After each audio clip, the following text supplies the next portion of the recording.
It's Re-Up Alex. Yo, what's up? It's B-Mo. And this is the Re-Up Podcast. Yeah, we're here at DJ Harrison, Richmond, Virginia, homie, friend, someone I really trust and excited to have here today. We're going to talk about some analogs, some cassettes, some instrumentation, pianos, tales of Old Dominion, and just have a good time, and talk about Richmond in general. Yeah, glad to have you here, bro. Thanks for having me, y'all, for real. I've been thinking about little cities. Little cities? I've been thinking about little cities. Richmond is not necessarily a little city, but when you said something, it reminded me of my little city thought. Like, okay, so if you just imagine, just walk with me for a moment. Imagine for a second. Imagine we all started off like in Myrtle Beach, South Carolina. Yeah. Like one boat all dropped us off in America to Myrtle Beach, South Carolina. My parents never took me to Myrtle Beach because they had Confederate flags everywhere. That's one of my hometowns. Damn, like I have literally never been there because my parents told me we can't go there. Right, that's fine. Like I've always wanted to see it, in 1501, a big boat dropped us off in Myrtle Beach. And then a group of us said, you know what? We're not going to stay in Myrtle Beach. We want to go west. Right? West. Right? We want to go west. Shouldn't theoretically, if we all started in Myrtle Beach and we all said we want to go west, we all end up in San Diego? So there'd only be like two cities? But this is why I've been thinking about small towns, because at some point, somebody from Myrtle Beach on the way to San Diego said, you know what? Scottsdale is good enough for me. Scottsdale, I'm good. That's exactly how I feel about Richmond. I mean, I've lived in about 5 different cities, major and small, over like a 7-year period of time. I grew up in Northern Virginia. I had only been to Richmond maybe 5 times my whole life. It's usually just to go to a party. I come back now and there's cool things happening there, and it's cheap, and people actually say hi to you on the street because it's the start of the South. Right. It's the gateway to the South. So once you get past Richmond, you really start getting, you know what I mean? Yeah. So there is that Southern flair. Yeah. Southern flair. When I think about Richmond and I think about small towns, I think about some people do better with less resources. I do. I definitely do. I like to challenge myself. Like, who moves to a desert? Like, why would you? Who in their right mind just stopped in Vegas? No water. No water around. None. I like it. This is good enough. This is cool. I'll stay. Fuck it. Let's think about that. Let's think about that. There are people who are better with less. I agree. And don't get me wrong, I love LA, but I like to keep some places as places that I love visiting. I love New Orleans. But I don't know. Bury me in New Orleans. Yeah, if I would live there that, God. I don't know. But I love visiting. Like, if I could spend for a year. You know, when these volcano sauces open already? Oh, I can. Yeah, let me try this. Let me try this brewed with blackberries, blueberries, milk, sugar. I've only had the clear nights, which I'm drinking right now. Growing up, I only knew one person in Northern Virginia who was a painter or an artist or any of that sort of stuff. And now to see a company like Aslan, the first brewery that my best friend took me to when I moved back from the West Coast, like I go in there, I'm like, there's breweries in Alexandria? Like I'd been gone for 6-7 years. Yeah. I'm like, what are you talking about breweries in Alexandria? Yeah. We go to this part of, Alexandria I'd never really been to it's in the corner. before. Yeah. Near the more warehouse industrial area. And I was thinking, oh, okay, this is going to be like, Port City or like I've, seen this before.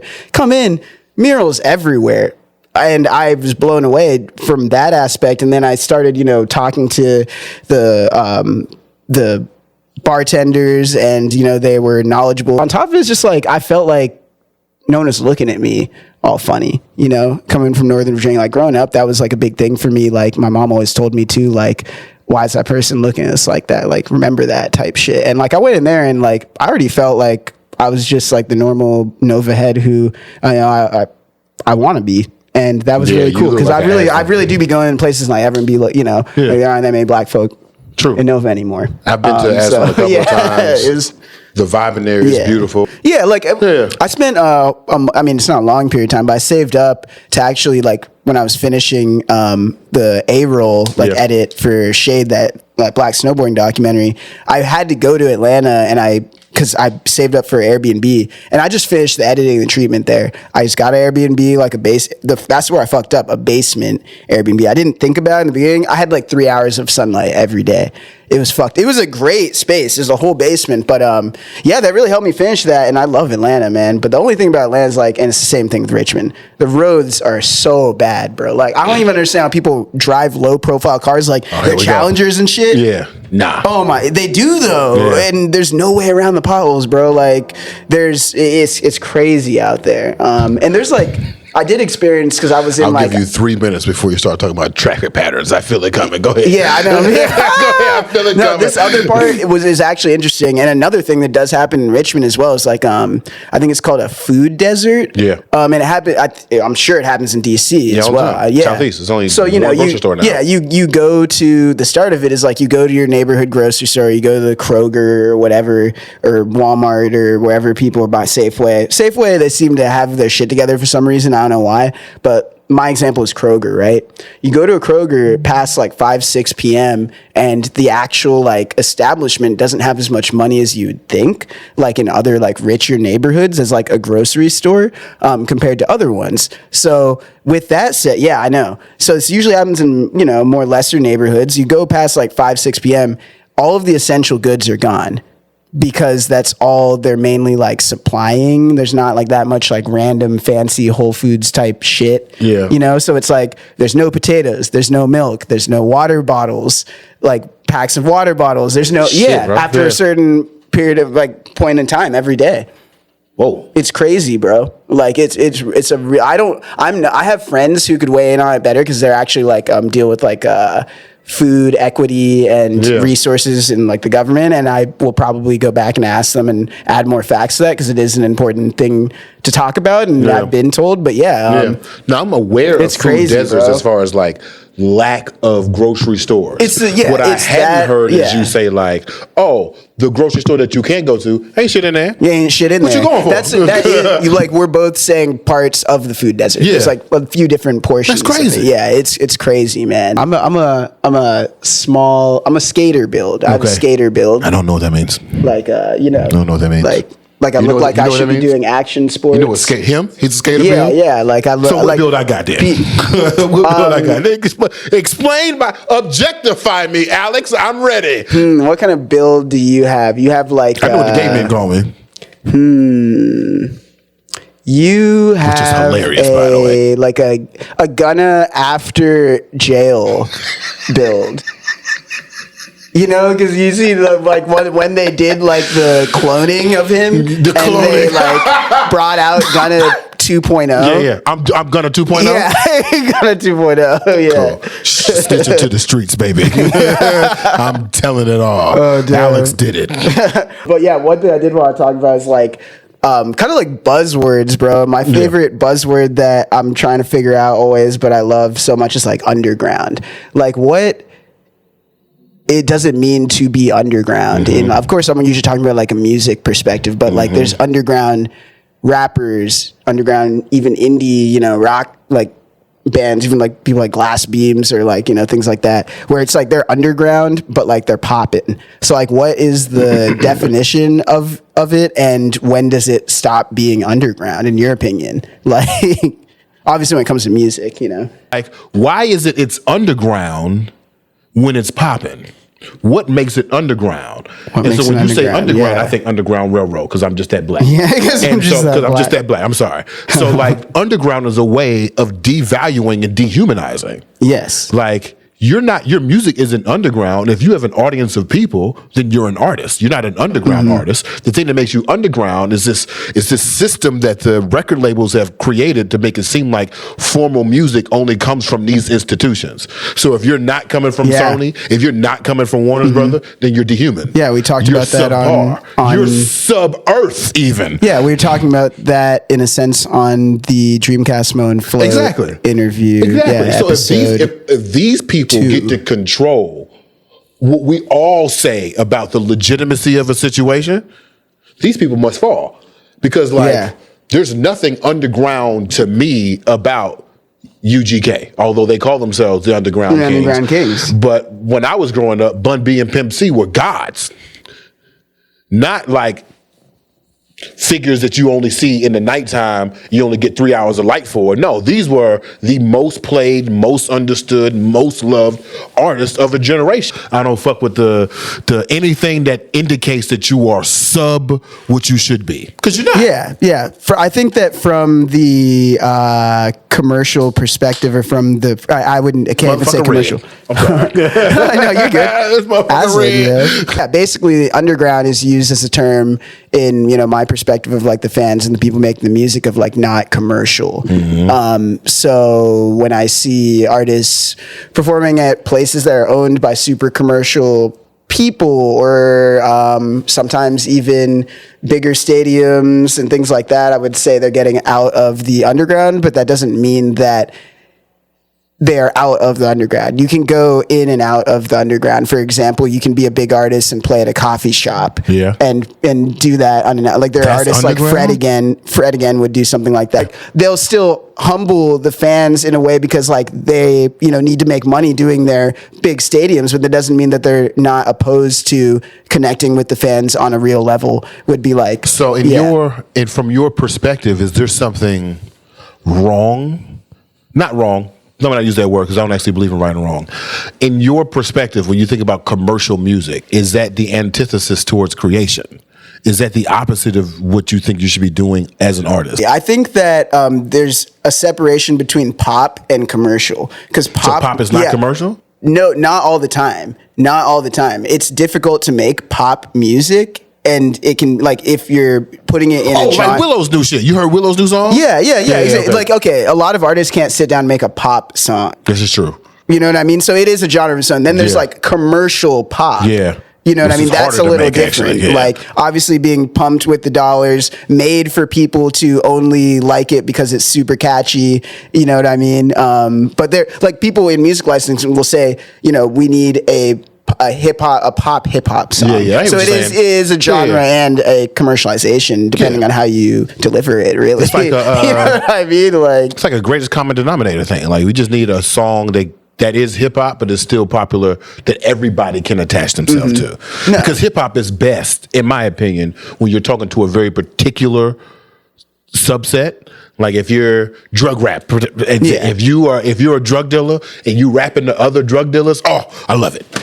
I love it. You talking terminology I've never heard before. Now I know the birds flying south for the winter. Like, so when you talk about the underground and how underground is kind of like the opposite of commercial, is it still the goal of these underground artists to be commercial? Okay, so it depends on what their end goal is, in the sense of like, do you want this to be like your full-time job? For it to be your full-time job, you don't need to become commercial, but you're going to have to work a lot harder because you're going to have to be with the right team. Your lawyer is going to be your best asset. Your manager is going to be your second best asset. You're going to need to be selling merch. You're going to need to be, aligning your licensing rights correctly when it comes to like your PRO, all of that, collecting all of your royalties. You're going to need a team who is going to have your creative direction. Dropping that terms on us. Yeah, you dropping that shit. Go ahead. And your artwork and your photos and everything together. And you're going to have a friend who's going to be there for you, bro.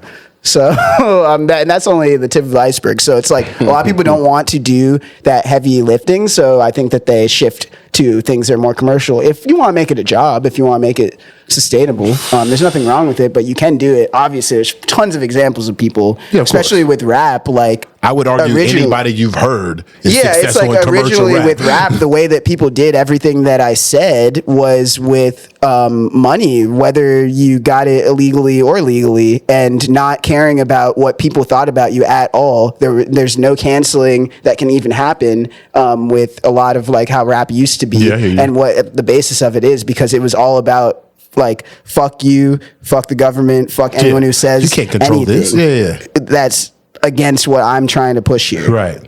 It's done. Like, so a lot of rappers usually have the success with that, I would say. Okay. And then with the underground rock, essentially, I don't know much about like punk and things like that, but I know that's being commercialized a little more. Bass music and the facets of electronic music are being commercialized in the underground a little more, but people are standing their ground, They're getting smarter, obviously, as we always do. Punk sounds fun as fuck. I know, right? That's where you get hit in the fucking face, bro. That's okay. And that sounds like, it feels like a place where you could like get into a fight and still be friends with the people you fought with. Oh, definitely. I watch those videos on Instagram all the time of people literally at mostly hardcore shows like stomping each other out and like they flail their arms in this way and do like karate type shit. That's not and karate hit each other. Flailing. Like, bro, you just said something. They hit each other straight in the face and it's fine, bro. It's like a next level. It's the next step in moshing is fucking each other up and being fine. Just fighting. Yeah. Like, you're crazy. You're crazy. Yeah. DJ Harrison. I don't know if I've told you this story before, but like we work with DJ Harrison at my 9 to 5 at Nameless. So we like day to day in general manage him and help with like some of his royalties and like collections and things like that. Sometimes get him some shows. And I met him in LA at his re-release party for one of his old albums, and I never met him before. News manager, we linked up. I was like, bro, I'm from Virginia too. He's like, that's crazy. Like, you're Alex, you're on the fucking phone. And from there, like once I moved to Richmond, like we become friends to the point. Like I was telling Mina earlier, if my roommates did not answer the phone if something bad happened, the next person I would call is definitely like Devon. Cause like I really trust him. He's a genuine dude, and like we just be kicking it like on some like we will not talk about business. Yeah, like at all. We're just drunk at the bar. He loves mezcal. And in Richmond, this shit's cheap, bro. I can go to Cobra Cabana, $5. I can get a rail shot of any alcohol on the shelf and a domestic beer. $5 all day. So we go there. Mezcal's a little more expensive, so, he ain't no cheap date, but, yeah, Richmond is like that. Like, it really is. Hey, it was good, Yo, what's up, man?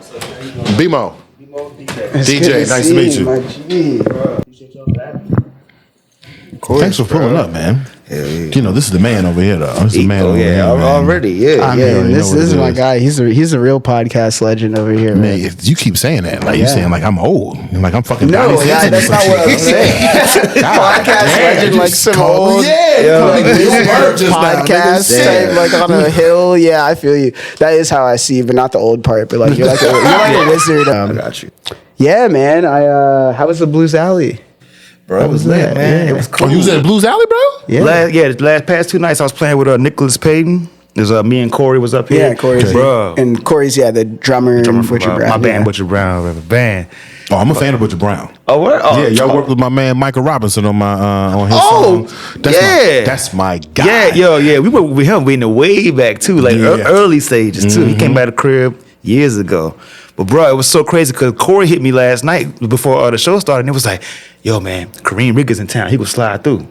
So Kareem pulled up. Now, mind you, with Butcher Brown, I play keys and I play drums and shit, but I don't really play bass like that. Yeah. Like, and what I'm saying, I play bass in my church, but not in public like that. Yeah. So of course, like, because the Lord gonna love you regardless. But it was funny because like, what I'm saying, we saw Kareem. Shit. You could kill that. I'll roll another one. But no, it was crazy because like Kareem pulled up to the spot and I'm like, all right, cool, yeah, bro, good to see you, man, blah, blah, blah. And then Nick was like, he's like, yeah, we're going to bring up a special guest to the stage, Kareem Riggers. So I ended up playing bass with Kareem last night. And it was just like, bro, that shit got crazy. It didn't get out of control for you, did you? You still held it down? Oh, of course. Yeah. I kept it cool. It was just funny because it's like, I think about Kareem, I think about all the jazz stuff, but you think about all the shit he did with Dilla. All the beat tapes with Stones and everything. And it's just like, yo, the fact that like that moment happened is like, of course, like Corey got all the footage and everything. Yeah. Talk to me about that. Talk to me about Blues Alley, man. Talk to me about that. We talk a lot about the local importance of a few landmarks, not only cultural wise, but also space wise. So just talk to me about like what that's like. What it's like walking in there, it's alone. You see that stage, and that people are coming for like a real musical based show. We ain't coming here to play. We coming here to hear the shit. Like the musical experience is like like you could take photos, like no streaming, no like really just there just to like really get the vibe of the room and take the experience with you forever, But it's funny because I used to come up to DC all the time, like, after college, like playing in clubs, like you know what I'm saying, like Bohemian Caverns. Like, Yeah, of course. Legendary spot. Like, you know, I definitely miss playing there. And Man. what was the other spot? It was like Twins Jazz, Bohemian Caverns. On top of Bohemian was, Caverns, That's was Live. There was the club, right? Yeah. Bohemian Yeah. Caverns is technically still there now, still but it's there, it's just different. Harlot. Yeah, it's Harlot. Yeah, Like different. Yeah. Different vibe. Yeah, They don't yeah. care. That's different. They don't care. Yeah. I went to an electronic show down there actually a few weeks ago. Yeah, it was crazy. I was like, "Where the fuck am I?" I'm like, "Oh wait, I'm in." I'm in Bohemian Yeah, I didn't Caverns. even- yeah. The electronic show. Yeah, it was crazy. Wow. But yeah, but I mean, it was cool because like I mean, even just like yesterday, I had to go like find a music store to find a tuner for my bass. But I was just driving down U Street and it's just kind of like, I remember when I first started coming up here, U Street was like the spot for like all the cultural shit. It was. That was like you just drive down the strip and you just start seeing the spots. the you know? cultural shit. It was. Now it's like No, it's not. No, it's not. Right. Like It's we were crazy. just saying, like Twins is closed. Bohemian is closed. Yeah. Yeah. It's been replaced by Harlot, who's using live music more like. They actually start doing like live karaoke, which is a thing now. And now all these cultural spots on U Street have replaced These cultural- talent with live karaoke because they believe that engagement is better for the scene rather than actual artistic expression. What are your thoughts on that? It's like having that musical connect, well, like the artistic connection, creative connection to your people. You know what I mean? And it's not even like, you know, it's everybody, but at the end of the day, it's like when you start taking away spots that were known for having that creative input, it's kind of like, well, damn, where did we go? Like, I mean, obviously, like we can do things like streaming, and we can do things like other shit, but it ain't gonna be the same experience. No. You know what I mean? Like, No. But you still got that Blues Alley though. You hit Blues Alley the last couple of nights, and it was good for you. It was good Oh for yeah, your soul. yeah, for sure. For sure.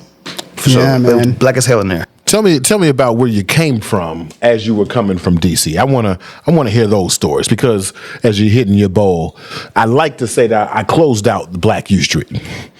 Right before the pandemic, I was running a whole bunch of black music shows at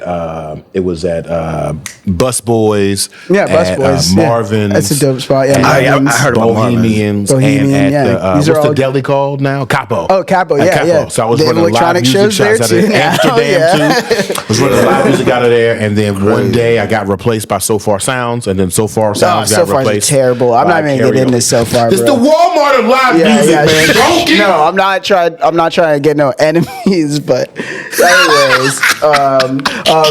everything's changed a lot in DC. Like all of us have been going to DC. You know, I'm from Nova, but we've seen a lot of progression in DC in a lot of different ways. But like, what's your perspective of just DC in general, man? Like, Well, like I was saying earlier, it's tough for me because I mean, I was coming up here a lot, and then like, you know, obviously like after the pandemic, I came up here and it was like, oh, shit don't look the same. Like No. the spots ain't there.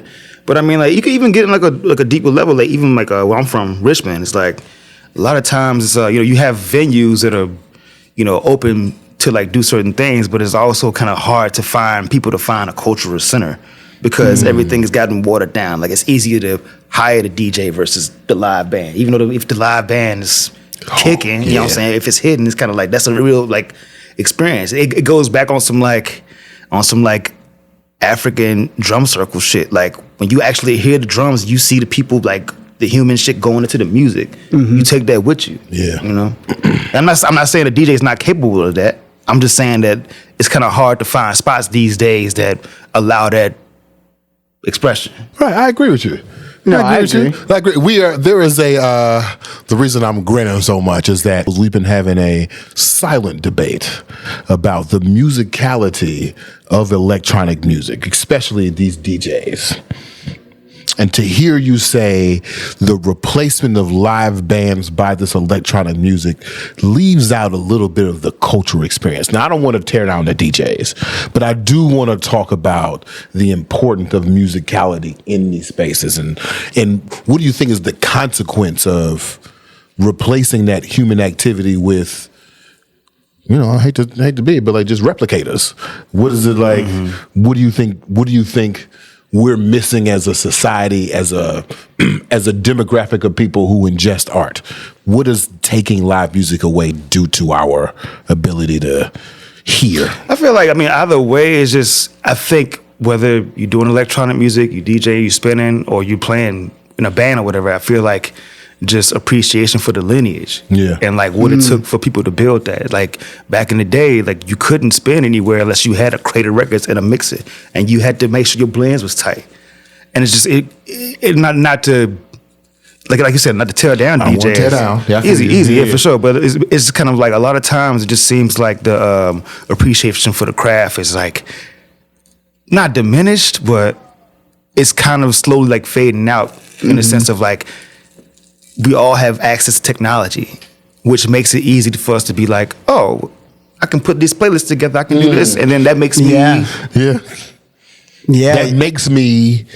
It really comes down to like everything that you're saying is so on point and true, but it's like the harsh and honest truth. And I feel like there's a lot of things like that in life, but a new and different way that people, you know, are enjoying and appreciating and displaying the music is really like the only way. And like you can even talk about like sampling being like a way that people, you know, it's a newer way of appreciating and but we're in the future, so it's like I mean you gotta move with the times. I mean you move with the technology. Exactly. Like everything's got its pros and cons, but you know what I mean? Yeah, especially like, I mean, I bring that up in electronic music all the time, and we've mentioned it a couple of times on, you know, this podcast. It's like there's some people who will rip vocals, and we actually talked about this at the club the other day too, when y'all popped in. They'll rip the vocals off of like a rap song and then, you know, distort it and put it all over their like completely different electronic music song. And they couldn't even tell you at the end what rapper it was in the first place. They don't even remember anymore by the end of the process. I'm like,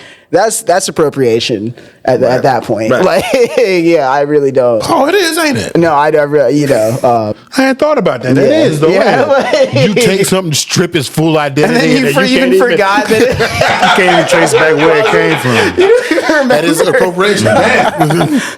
Wow. It's crazy, right? Like, that's wild. Oh, damn. Which hotel were you at? Huh? Oh, it was the Melrose. The Melrose. Georgetown.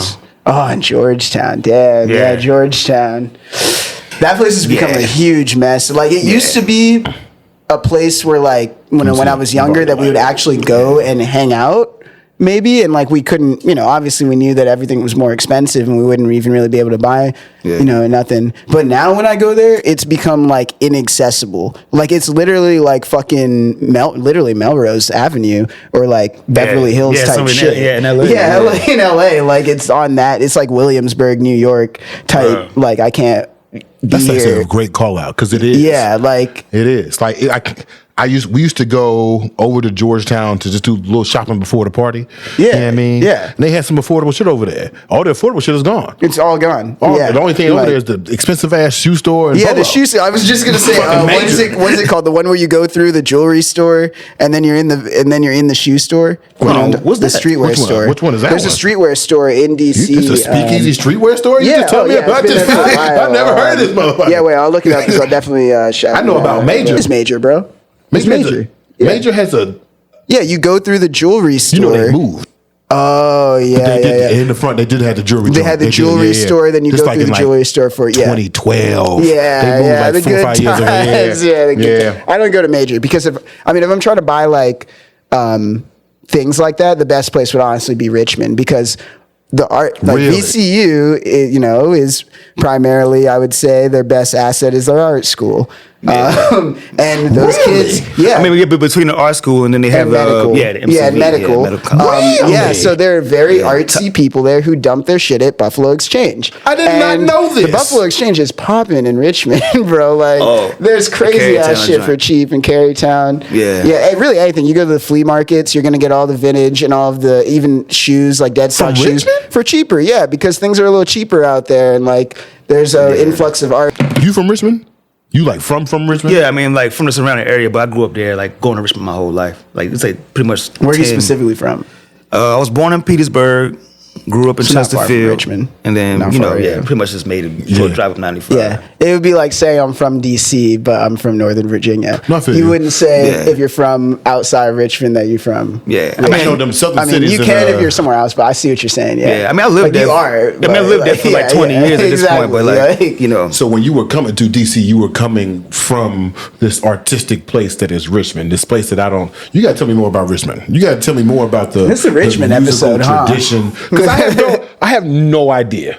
D'Angelo. I know about really D'Angelo. Yeah. from Richmond. Yep. Yeah.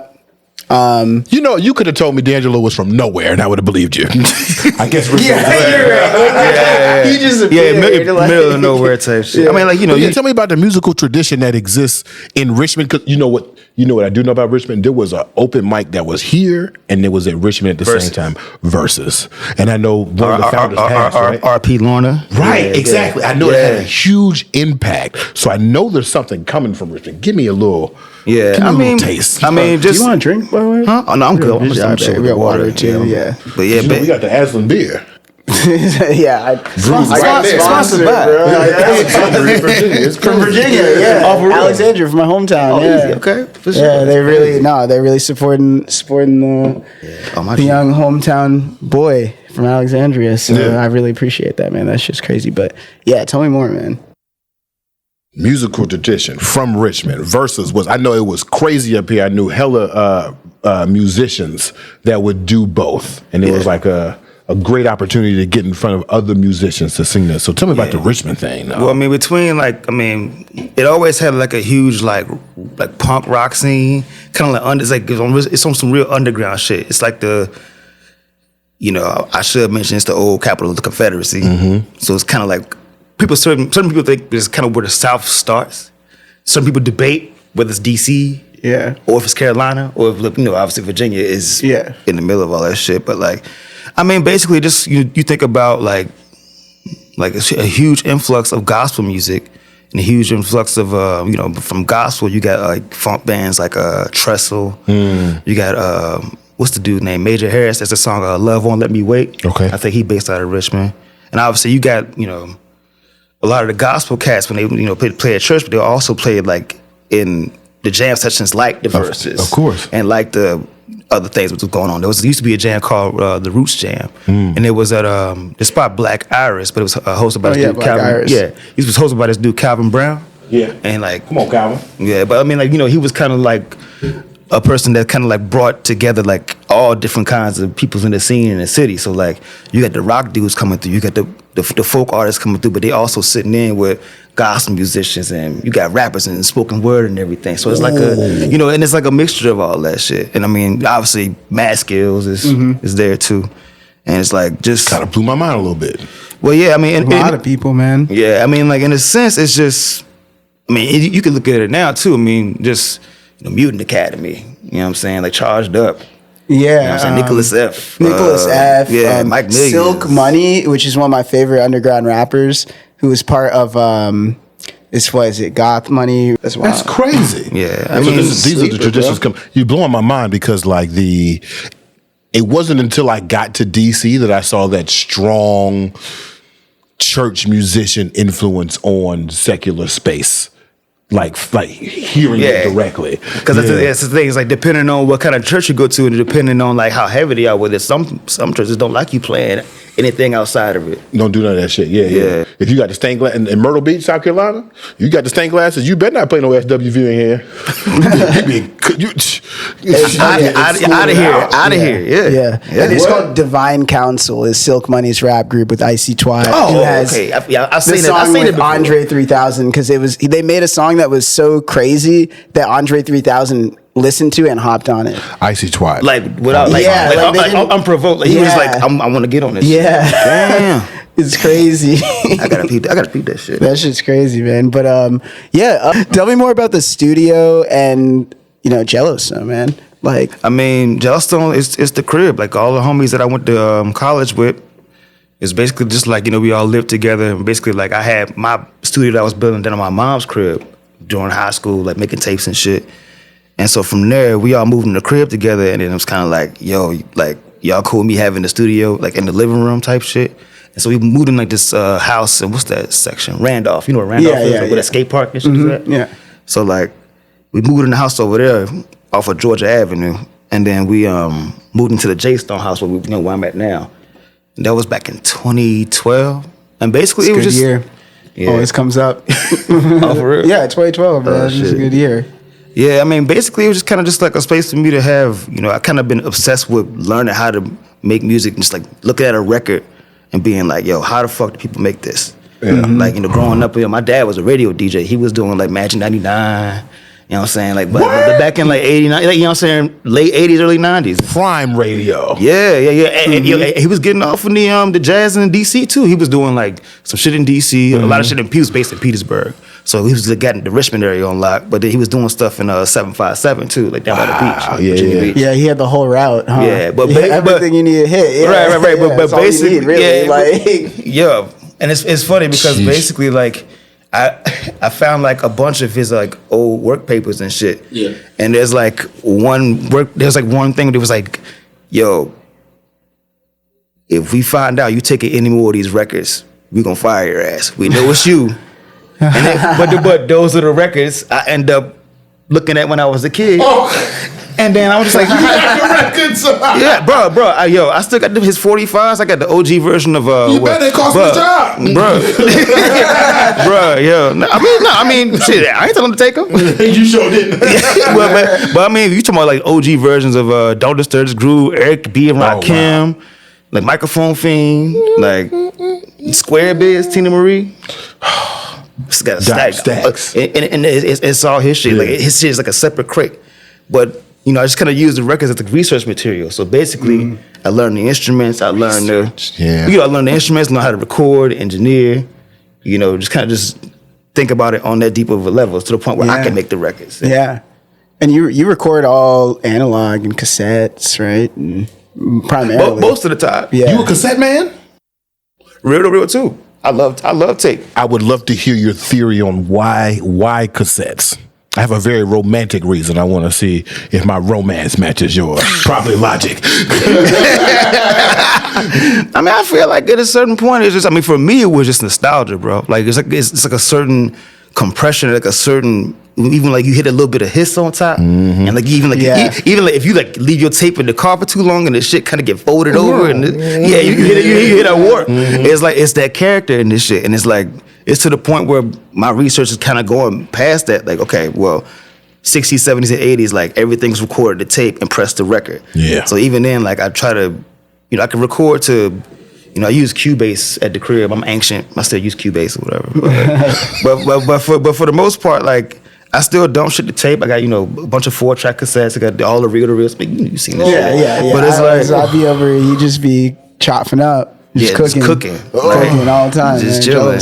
Yeah, but basically that's the lab. Like you're just trying to make records. Like if I hear something, I want to like see how, not to say how close I can replicate it, but just see if I can find an influence to figure out. Okay, well maybe that's going to ignite a new idea, like a new light bulb that goes off my creativity. When you're making like a new song, is there anything that like usually comes first? Like, do you usually grab like a certain like I couldn't even ask you, which piano or synth. Weed? Like we'll get into that later. Weed. I mean, most of the time. No, but I know more so mean like when you're trying to make a song. I know that one, you play drums, you play a multitude of different pianos that are displayed at the studio, and on top of that, you sing. I don't know if you play bass or guitar like too much, but I never really seen. I was playing bass at Blues Alley. But guitar, you play guitar too? Yeah, I play guitar, but it's one of those things. Like guitar is my weakest thing, so like I don't really like to play this shit in public. Yeah, I gotta like take my time and like figure out what I want to do to get the right sound. Yeah, because like I'm self-taught on guitar, so my technique ain't really. You just make it work. Yeah. So do you like think of the idea of the song first, or do you just lay down like drums, or do you have like a preferred instrument, or like what's usually? It depends on the idea. Sometimes like I did this one joint. Basically, like it started off with just the melody that I was playing on a synth, and usually maybe like 80% of the time I'll start with drums, then bass, keys or guitar. Really? Like, yeah, usually just kind of just like establishing the pulse, really. If you're playing to a click, you want to make sure. Exactly. But a lot of times, like especially like these days, like I'm kind of just recording just raw piano loops, and I can put that shit into the 404. I can like mess with the tape to make I feel it like sound. piano's your favorite. Yeah. I mean, they're all different, man. Yeah. I mean, to be honest, it's like drums and piano are like the first two instruments that I learned, I picked up on. And so it was like, you know, when I started playing bass when I was probably like 13 or 14, but like, you know, just like each instrument has its own role. And it's kind of like, sometimes I just go play drums for like Stash Box, right? Yeah. Like Stash Box, I recorded drums. I like bought this new noise gates and like a bunch of rack 2 preamps and shit. And this is like, I guess like March 20. This is 10 years ago. But I bought a bunch of gear and I really went in there and I recorded drums for 2 hours. And I just found, I went back and I was like just playing different beats, you know what I'm saying, different tempos and shit. And I went back and I was like, all right, okay, which ones are, you know, like the idea will come from the little snippet, like the loop, and then like I'll just start adding from there. But it just depends on where the idea is from. Sometimes I'll be humming the bass line, like on some like 808 shit, and it just starts right there. Do you have a favorite piano or synth? But real talk, but you talking about like synths that I got at the crib or like just crib. Like, or just at overall? the crib, and then one that you would like to have or like playing. The one I would like to have is a clavinet. Yeah, D6. Of course. Oh, you know, my God. I got the piano with the crib. I got the Rhodes. I got the Hammond with the Leslie, the church shit. Yeah. You know, I got, you know, a bunch of synths like to do like, you know, the 80s Prince. Yeah. Kind of like, you know, like I got different synths and different sounds just depending on what I hear from the records. Right. Yeah. But I feel like at this point, man, like I want to get a clavinet so bad because I mean that's like the Stevie shit. That's the Herbie Hancock shit. Like really going into that lane, but them joints are expensive, and I kind of don't need no more keyboards in my house right now. Yeah. So people can understand, like some of the pianos that he's talking about are very big and heavy, and it's not like a thing that you would put on a desk. So, you know, some things that we always talk about is like, you know, I'm an artist manager and like I do tour management too. And, you know, you'll be on tour telling me that you're bringing the, you know, the whirly and like all this. Yeah, well, I mean, like if we're driving, it's like, you know, I'd rather have my stuff. Yeah. You know what I mean? Yeah. It's kind of like sometimes you go to Europe and it's really like, all right, cool, let me get this keyboard. And I'll bring a couple of my pedals and my shit. But but every night it's like it's hard for you to do your thing on a different instrument every night. It's like if you went on tour and you just, you know what I'm saying, you playing like your machine or like a MPC or whatever. You can take your flash drive, but it's like if the MPC messes up in the next city, you still can't do the show. And plus, it's like if you got your own equipment, it's like if you come right, exactly. Nowhere. Yeah. I feel you. Yeah. I started off on the sax, and it would be like if I came in and had to play a different saxophone every night. It's like this key might be bent, this pad might be a little off. Yeah, they all different. Like it's a little, it might be a little mellow, might be a little bright. I feel you. I'm passing me one of those ones in the middle. I feel you. Oh yeah, I feel you. Yeah, I'm gonna get the Old Town. Yeah, Old Town. What is it? What is the Old Town? Old Town, bro. Old Town's a crazy place in Virginia. You know, once in Old Town, because Old Town is like the downtown strip of Alexandria. Once they were trying to build an apartment complex, and they accidentally found a slave ship. Yeah. This was only like 4 or 5 years ago. One of my friends was actually on the archaeological dig. Yeah, Run that back. You said a ship. yeah, they found a slave ship. Because you know how like sediment over like Alexandria's Bay is built from old slave ships. Yeah, Like the whole thing that you walk on to get to. Because they would bring them through Annapolis, and then to Alexandria. Yeah, broke down all the ships and then they like terraformed over them. So talk to me, DJ, more about like how you found music. Like you kind of mentioned you picked up the bass at 13, 14, but that you started with keys and drums earlier? Yeah, I started with drums first. It was basically like, you know, my mom, she had like, you know, she knew I was into the records and she started like buying like little toy drum sets, kind of just being like, all right, well, let's see what happens. Yeah, right. And and she let you play drums in the house? To this day, my mom, she came by the other day and she was just like, she came by before I left to come up here. She was just like, Devon, I'm surprised you still got all this shit in your house after all these years. Oh wow. but she's saying it because it's like the fact that like she kind of helped nurture that shit. Yeah. And it was kind of like, and it was just easy for me because it's being as a kid, I was hanging out. You know, my mom's like hanging out with my pops every once in a while. They'd already split up, I think. Yeah. Just hanging out with family and just like going to cookouts and everything. It's like music was a part of our shit. It was the whole thing. Yeah, right, bro. And it's like that's the thing. Like a lot of them records tied back to memories that I had when I was younger. And it's kind of like I remember like going to the cookouts and everything. It's like my cousin be like, "Yeah, we can run to the store real quick," and then like, yeah, but basically I'm going to the store real quick. But I'm getting in the car, and even before like. I had to been like 8 or 9 years old. And I forgot he had the cassette tape in there. And I think it was the first time I heard it was like Busta's Woo-Ha got you all in check. Yeah. And he had the single where it's like, you know.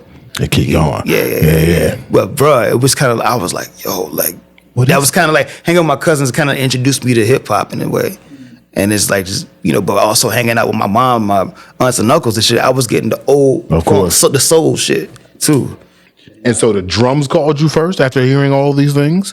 Well, yeah, I mean, the drums was the first thing that was in the house. Like I said, it was just like little toy drums or whatever. The only reason I didn't play the drums is because, quote, my mother, you're not playing no drums in his house. I mean, my dad's a drummer. He was a studio drummer, session drummer for a long time. Yeah, and we used to have a 14-piece drum set in my living room, and we still live in a small-ass house. And that did not give me any industry connections at all. I will say that, like, on record.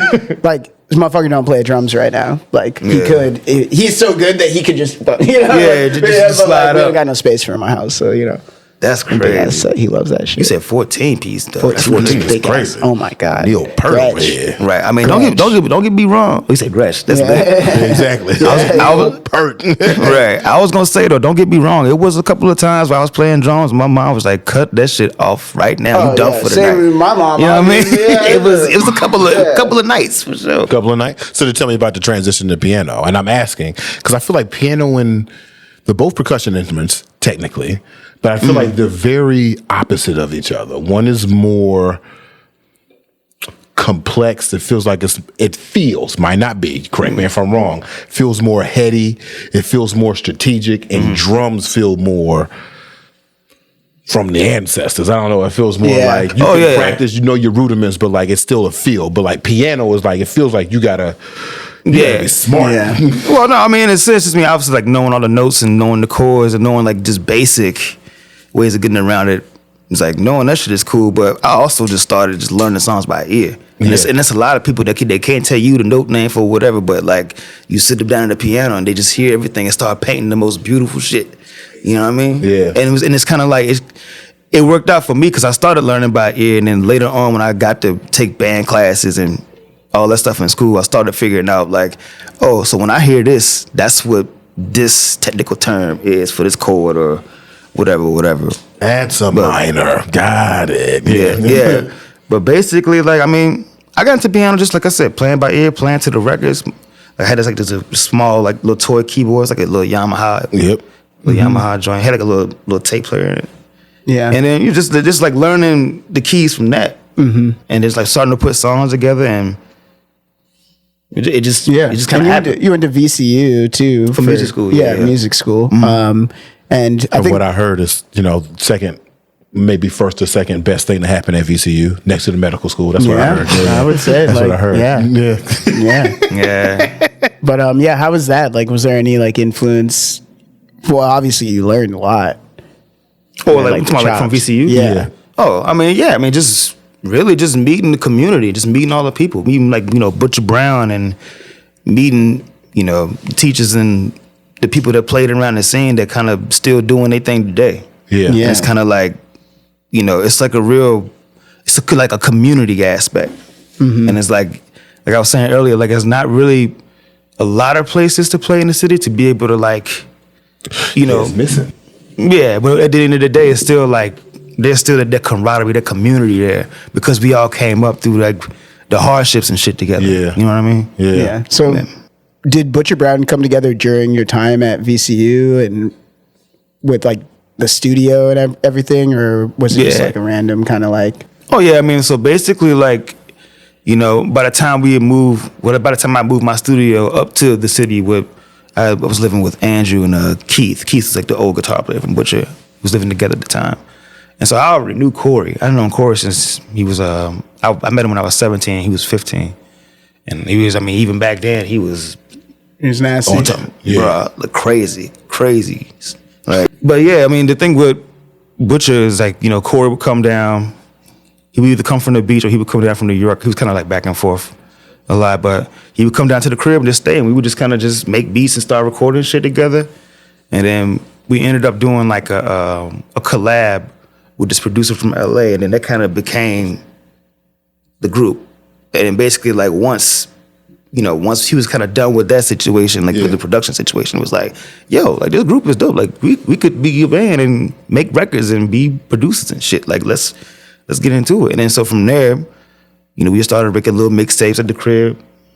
And then, you know, we finally got a couple of deals. Like, you know, we was on Rope a Dope. Now we're on Concord Records. We was on Gearbox for a minute.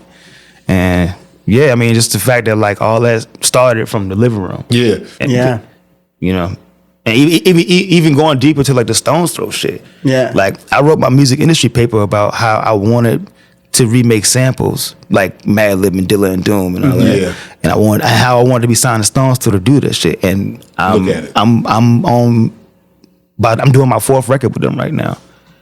Yeah. Tell us about Shades of Yesterday. Shades of Yesterday. Oh yeah, I mean this is just a covers record. Kind of the same thing. It's like when you look at all of those covers, like those are a lot of records I grew up seeing. Okay. And so like that's just the same thing. It's just I look at Shades of Yesterday as just an experiment to see how I can match either like the sound quality or like the chords. You said, you've been trying to match them records. Right. Yeah. Yeah. And that's what the This is your test. You passed. Come on. You passed. Do you play all the instruments on that album? I played everything except for the synth solo. That's my boy Nigel Hall. Shouts. Mm-hmm. And then Marcus Tinney played the horns on the Ohio Players joint. Okay. Everything else is your Just boy. cutting up. That's what's up, though. That's what's up, man. And then you got like that Burning Bush. Oh, the Earth, Wind, and Fire joint. That's a crazy one. I've seen that because I use Apple Music, so like the instant grat on it is dope because I can like save an album and then the singles come out on it, and then I'm like, then it's got the whole thing because I'm an album listener. I love albums. Yeah. Well, that's to say. I mean, that album was like years in the making. Basically, it was the same thing. Like the homie Nigel, who was singing on it. Like, you know, we grew up listening to the Earth, Wind, and Fire shit. It was the same shit. We just wanted to see how far we could take it. Yeah. And then do our different arrangements. Put, like, you know what I'm saying? Put the little chili sauce on and shit. Put our little seasoning on there. Yeah, but now it's finally coming out, and like that's kind of like the same thing. It's like is this like the test for Earth, Wind, and Fire? Like, how do we do type shit? Yeah. I ask this question: how do you measure success? Damn, it's a good one. I have a follow-up question, so be prepared. But how do you measure success? I measure success just by in a sense, like just not really settling. Like you get one life. You got to make sure like you do the shit you want to do. It's like looking at when you play the tape machine, you hit play and record. That's you living your life, and when you hit stop, that's it. That's it. So like, And dude, we can't rewind. Come on, you can't go brother. back. Come on. And it's like, and I look at that as just being like, okay, if this is something I want to do, it's like I'm gonna be driven, and I really don't give a fuck what everybody thinks. It's like I'm staying out of trouble. I'm just trying to make sure that I can like build something for me and whoever, you know, I'm saying for my family. Yeah. In that sense, you know. But yeah, I mean, just obviously, like, you know, success has like different inclines at certain points of your life, but you know. Yeah, you want the slow burn. You know what I mean? Okay, I asked you that question because I've been wondering if we've been in the midst of an artistic depression. So you come and you just said that you're just doing your 4th record with your record label. Right, so you have with Stones Throw Records, but that was the label I wanted to be signed to because of Mad Lib and Dilla and everything. So you have like an industry formal perspective of this music, industry. And I would say that your music is still based in musicality. The reason why, and it's so funny that you got the Earth, Wind, and Fire record, because in our last podcast, I was listening to Earth, Wind, and Fire before I came in here. Yeah. And we started talking about... Was it an album? What song was it? What song was it? Get Away. Yeah. No, I got you. Oh, so I was listening to that, and I came in here and I asked, at what point did Earth, Wind, and Fire become fine art? Like the thing that we frame instead of the music that we want to repeat. Because when I listen to music now, I hear a strong lack of musicality. I don't hear people making songs. I hear a lot of vibes. I don't hear a lot of intros. I don't hear a lot of bridges. I don't hear a lot of intentional musicality in a situation. But even when I was listening to your cover album on the way up here, I was like, okay, brother, brother know what he's doing. Got some chops. Got know what the fuck is going on musically, right? And so the way I've been asking the question before we got here was, what's your relationship with Luther Vandross? Because a lot of these drill artists, they rapping on the same note. One note fingers. So I want to know, what is your relationship with Luther Vandross? What is your relationship with musicality, the slow burn of music? And so what I've been asking now, I just feel like we're in depression because something that you said before, the availability and accessibility to make music is so easy and you can pull sounds from everywhere. Everybody's doing it. But not everybody is actually performing musicality. So I want to know, do you believe that we are in an artistic depression? Or as Alex would say, a musical renaissance. A musical renaissance. A musical renaissance. Oh, shit. I think about musicianship as the practice of music. And I don't see a lot of electronic musicians doing the practice of music. I see them replicating success off of engagement. Tales of the Old Dominion is an electronic album, though, right? It's the genre on Apple is in electronic. Really? It is. I never caught that. Yeah, it is. Oh, wow. Wasn't even intentional for him. But you got to get back to the Bible. Yeah, I mean, it's tough because, I mean, for me, all music serves a purpose. And it's kind of like a lot of times, I mean, the way that I research records and the way that I kind of grew up hearing music and the way that we grew up, like as far as like my bandmates and that, like everything, the way we heard it, we studied it so intently, whereas it's like, yo, we really want to get down to, a scientific kind of shit. But at the end of the day, you have to have that kind of knowledge to really appreciate what's going on. And I feel like, it's, we have a lot of things with substance because we listen to records that had the substance growing up, like the soul and the feeling and everything. But at the end of the day, I feel like these days it's kind of like I feel like it's going in a good direction because there's like a nice balance. It's like a nice balance of like, you got the turn up shit, you got the jazz shit, you got all the shit that's like being influenced. It's a fusion because there's newer shit that's always dropping. So it's like you trying to mix, drill with jazz and different things and shit like that. It's kind of like it's cool to see where it's going. Yeah, and I mean it's just I think a lot of times because there's so much available to us, it's like for me it can be overwhelming because it's kind of like I want to listen to everything, but I can't listen to everything. It's true. And I always want to keep an open mind in the sense of like to what's going on. I mean, I still listen to like like the radio and shit when I'm in the whip. So it's kind of just like really just keep it up and seeing like, okay, this is what's going on. This is what's popular, and this is also what's going on in the world. I still want to be a part of the world progression. Yeah, right, exactly. Yeah. Because I just feel like I have like a diplomatic view on it because, like I said, all music serves a purpose. I kind of I kind of want to draw inspiration from whatever and whoever. Exactly. Exactly. I feel like that's a great answer. Yeah. To not think about it in such a hard left or right, that actually each piece of music serves its purpose. Yeah. With genres, things get difficult. Like especially in jazz, people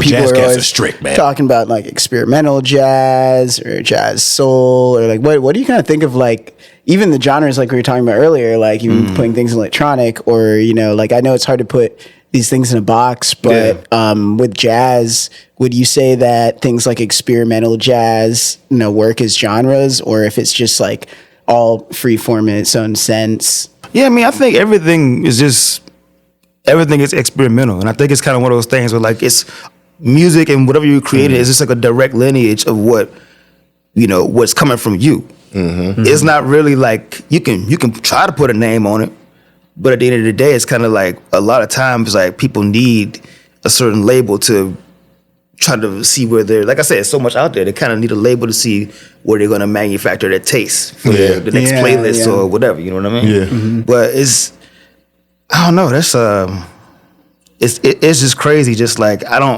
always create music that like comes from like a feel good place. Yeah, and like exactly. that's my genre. Just like a feel good. Feel good. You know what I'm saying? Like it's hard. If you know what I'm saying, if I ain't feeling it, or if the homies ain't feeling it, it's kind of like we just gonna put this shit on the show. Yeah, I just want to make sure that like it's coming from a good place, and it's kind of like if everybody else want to put a label on it, let them. Yeah, it's still me. It's really hard for me when I'm trying to get other people into like what I call like jazz, just to tell someone what they may or may not be listening to. Like it's a little more difficult to get people on board.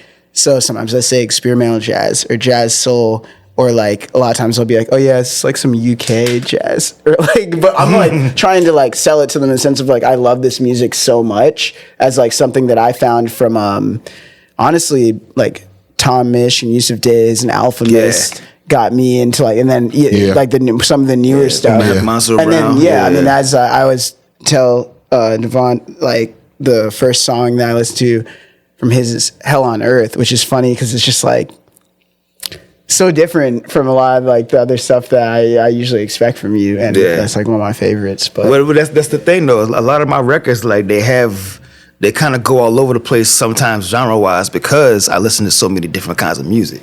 So like the influences are like, it ain't just like, I can sit down and make like, I've done this before, like themed albums, like, I've done like the Slash joint and done like certain albums with a theme with it, but a lot of times it just ends up being influenced by different places, like this song might be influenced by, Soul Aquarians and, the Roots and but then this other track might be influenced by Pink Floyd or Led Zeppelin or or like Todd Rundgren, like other shit. It's just kind of, but it's just a melting pot. That's why it's kind of hard for me to try to put a label on it because it's literally just like it's like you seen the crib I got all the records. It's like I'm crate digging. That's the fun thing about experimental music. You don't like that's why it became a genre because it's just outside. Like some people, there's so many names for experimental music. Like left field when it comes to electronic music is like when they can't categorize what it is. But even people like I've mentioned this on the podcast a bunch of times. Flying Lotus is like, I think that he was the first person for me when I started listening to just things outside of like the normal like hip hop and stuff like that. It became so different to me with like the way he was sampling. Just sounds I'd never heard before. Are there any like artists that you'd recommend to people if they want to get into this like kind of music that you can categorize and not categorize? Because like for me, and I already named a few that I like Alpha Mist, Yusuf Days. But is there anyone you're like fucking with or, Man, I mean, just anything from the classic shit. Like obviously, like Premier, Alchemist, like producers, all that shit. Like, it's just like a lot to name. Like even like last night, hanging with Kareem and seeing what he's done. Like obviously, he's coming from like the Detroit Dilla lineage too. Like. But just being able to like tap in with these cats, and it's also, I mean, like I said, it's all over the place. So sometimes I look to like certain producers, sometimes I look to certain bands, and like what do you just listen to when you're like touring and shit, and you're not like around your instruments? Like, do you have like what's in your fucking I mean, because I've never seen you actually just like. I mean, obviously I've seen you like DJ live and shit, but like usually you're cooking up. Like, what do you just like to listen to? If it ain't like, obviously like I'll be like listening to mixes in the car, making sure it sound tight for my shit. But outside of that, like I'll make like little mixes of like YouTube videos or like it would be like an hour long like MP3 kind of thing. And but it's just kind of like usually what I'm like listening to at the time. It changes throughout the day, depending on what I find out. Like if somebody new, or if it's somebody that's like, you know, I found like an old record that I haven't heard in years, and I'm digging into the record. Like earlier today, I was listening to Collage, the album Collage, the Philly chick Bahamadia, and like there's this joint called True Honey Buns, which is produced by Premier. Okay, and it's just like this short loop, but just like just the way that joint be bouncing, it's like. So you fuck with the YouTube algorithm of just like finding shit a lot of the time? Like, no, I mean, I'll let shit kind of pop up and see what happens in the playlist of things. Yeah, but yeah. a lot of times I'm like, I just go in there like a record store, like I'm digging. I'll just like search. No, definitely. I think we're big YouTube music discovery people. I'm pretty sure, BMO. Like we were talking about with Ryan Celsius. Yeah. Like I love the way that it. Like I listen to one thing and then I find another cut. Like it's just so different from that. Kind of, I mean, I love the DSPs in the sense of like, for me, I use Apple Music for like albums, but like Spotify, it's not really my thing. But the algorithms sometimes do bring me good, cool, weird shit. A lot of times, like the shit that's on DSPs, you can find on YouTube. But then also, there's like a bunch of like unreleased shit, And there's a bunch of unreleased shit, deep cut type shit. See, it's like digging, and right. And it's like the other day, like I feel you. Like we found this a couple of years ago, but I hadn't seen it in a while. Like you know the album Pete Rock Soul Survivor. Yeah, there's a documentary on YouTube, and it's just them in the studio. It's got Premiere, it's got like everybody in it, but it's on some straight 90s shit. And it's like, but like it's converted from VHS type shit. Yeah, it's on YouTube. Yeah, I mean, it's on YouTube, bro. Yeah. And it's like I hadn't seen that shit in years, and it's kind of just like hearing the Pete Rock beats like through the VHS, like unmastered, but the bass is like crazy. It was just like, motherfucker was just in there bouncing. It was crazy. Yeah. It was so. What was Tiny Desk like, bro? That shit. I'm from the area, and I still have never even been over at NPR. Never even nobody does. It's kind of like a secretive ass place. Yeah, it's like for the other like the house. Even though if you're like doing something in the industry, it's like kind of a black sheep. Like kind of Well, I mean, we took the van up. We had to be there around like 10 o'clock in the morning, and it was cool. But I mean, like it's one of them buildings where it's like. It's secure. Like you gotta go sign in. You get your picture taken, ID and shit. It's like that. It's tight. That's how a lot of the bigger companies are usually. Because I mean, a lot of times it's like they're like crazy. You know, on either like doing podcasts or doing like news outlets and shit. It's like this is like we're walking to the actual Bob Boiling desk, and like you're walking past like this office, and it's just like. You look down, it's like the whole floor, and it's just like cubicles of computers, and it's like it's a real office. It's an operation for real. Yeah, it's an operation. Yeah. COVID did not slow none of that. That's the news, they kept baby. the office. Yeah. They fucking. It's the news. What we gonna do? Yeah. Right. But it was dope, bro. I mean, just it didn't really hit me until I got there because I was sitting there just like, and I looked at the backdrop and I was like, yo, I've seen so many motherfuckers like you have play in this very spot, and here I am. It's like on some like, you know, we all kind of looked at it as like some affirmation shit. It's like, yo, like we wanted to do it and it happened. It's kind of like just speaking it to existence. Yeah.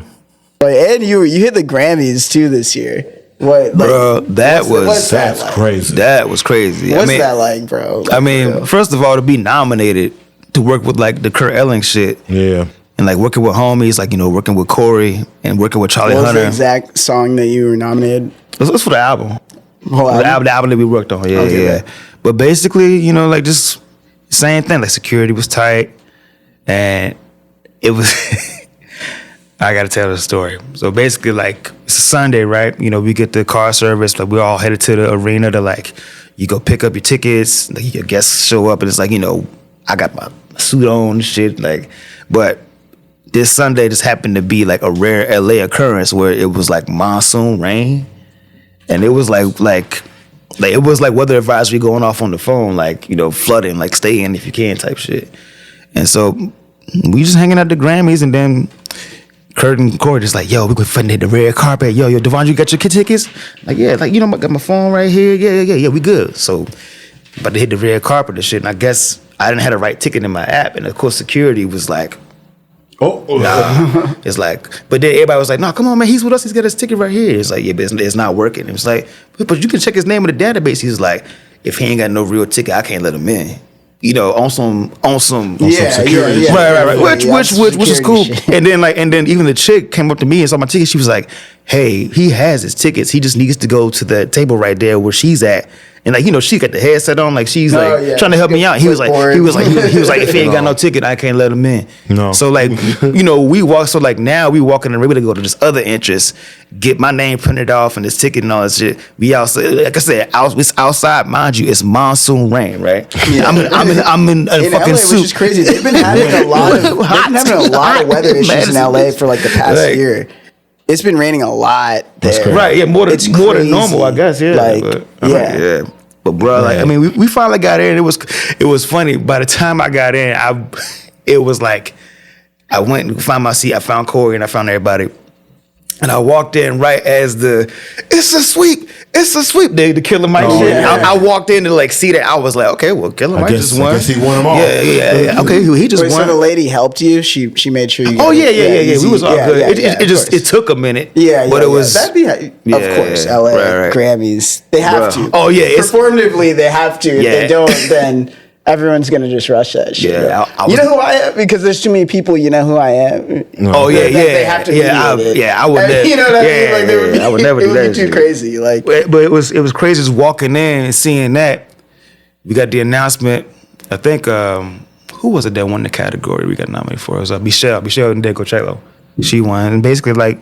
We kicked it, but we had to go to the after party because we was playing the after party that night. Okay, for sure. So then, like, all right, cool. That's where it's at, though. Yeah. Everybody, yeah. like, you know what I'm saying, Neo was playing over across the hall of the convention center. Like, it was lit. Yeah. But so we walking out, and like, you know, so it's the award shit. I'm like, you know, my phone is like in my pocket somewhere. Like, I'm just focusing on what's going on. And so I go outside, and like, we walk into the stage, and I look at my phone. I'm just like, what? Wait, Killer Mike just got arrested? He was just on stage. He was just there. Like, what just happened? I know what happened. I mean, You called the cops on Killer Mike, didn't you? Mystery solved, brother. Damn. I was like, wait a minute, what? Okay. yeah, man. Thank you for fucking coming through. No, bless y'all for having me, bro. Appreciate it, man. Yeah, man. Appreciate the conversation, bro. Yeah, thank y'all. you for coming through, man. You Thank you. A real musician. Thanks for listening, y'all. If you get a chance to subscribe, like, download, and follow, we really appreciate it. You can find us on Instagram at the Re-Up, ODCAST. You can also find us on Patreon for exclusive content. New episodes every other Thursday. Thanks for your trust. Appreciate y'all.